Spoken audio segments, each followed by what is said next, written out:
Пролонгирање на испораките на стока, губење време и зголемени трошоци. Ова се само дел од забелешките на транспортерите кои што со часови остануваат заглавени на граничниот премин Богородица Евзони. Во меѓупросторот се насобираат голем број домашни, но и странски транспортери. Побрзо минахме.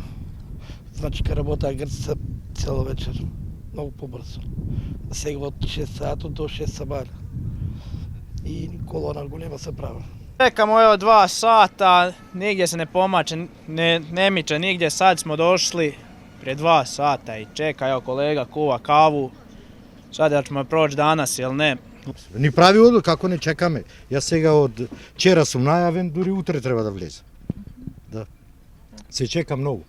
Одлуката на грчките власти предвидува редукција во протокот затворен премин во текот на ноќта, но и тестирање на транспортерите. Истата ќе трае до 15 март.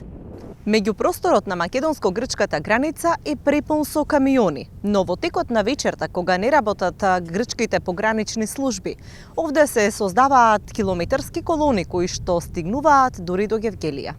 И Дурим Зекири од Северозападната комора смета дека ваквите одлуки се штетни и дека освен финансиски предизвикуваат и логистички отежнувања.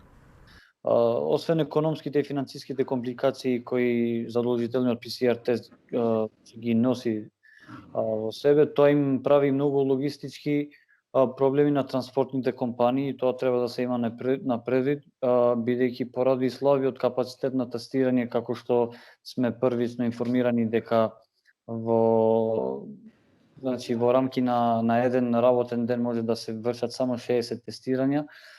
Тоа им ја отежнува работата, им врши компликации на сите тие компании кои увезуваат или пак го користат Солунското пристаниште. Председателот на Стопанската комора Бранко Азески испратил писма до председателот на Унијата на грчки комори, но и до премиерот Заев, прашањето за непречено движење на транспортерите да стане приоритет и тие да можат да се движат.